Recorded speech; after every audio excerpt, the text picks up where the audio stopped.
Thank you, Matt. Yeah, it's Wednesday, and we are joined by our friend Dr. Syed Hussain of Trinity Health of New England for today's Health Watch. Good morning. Morning. Well, welcome back. So we've got some heat-related topics to talk about. First up, there was a recently published study that states taking cold showers to help cool off during a heat wave is dangerous. But the CDC previously said it could be beneficial. So where do you weigh in on that? So short answer, it is dangerous. Really? Refrain from that, and I'll tell you why. Because we're going through a historic a time where the temperatures are so high, right? And with this heat, if you go from one extreme to the other extreme, there's a high likelihood of something bad that can happen, especially if you have underlying health conditions. So when your body gets shocked from extreme heat to extreme cold, the blood vessels in your skin, they constrict. And so what that happens is the body starts conserving heat. The body's already overheated. That can lead to higher blood pressure, higher heart rate, so the heart has to work harder and faster, which means, again, if you have underlying health issues, that can pose a problem. So it can technically lead to an arrhythmia, which is an abnormal heart rhythm. So avoid anything that will shock your body. The advice I have for viewers is a lukewarm bath or a shower is great.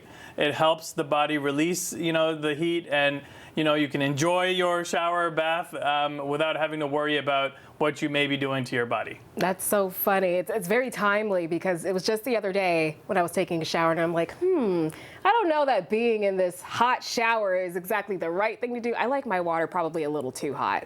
Okay. But when I was a kid, also not the best. Okay, not the best Lukewarm. thing. Lukewarm. Yes. Doc says lukewarm, not scalding, ladies. That's right.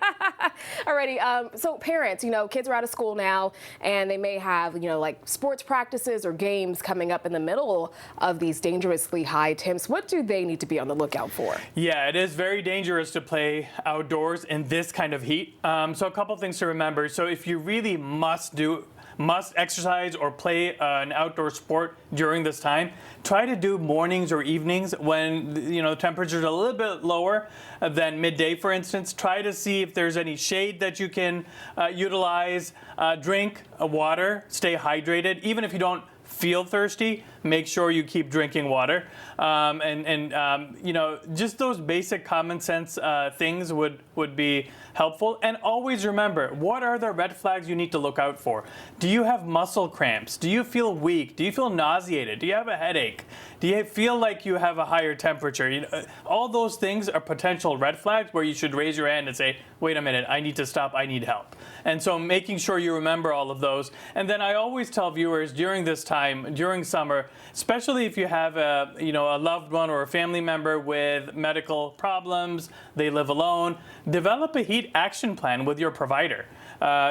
Steps on staying hydrated, steps on staying cool, making sure your medications you have access to, especially if there's power outage and you have medications that you store in the fridge. What's the plan around that? And look at the heat index too before you venture outdoors. So things to keep in mind. Yes, and one of the communities we mentioned at the top of the hour, some folks are waking up without power this morning because a tree fell on a power line. So it's something to consider.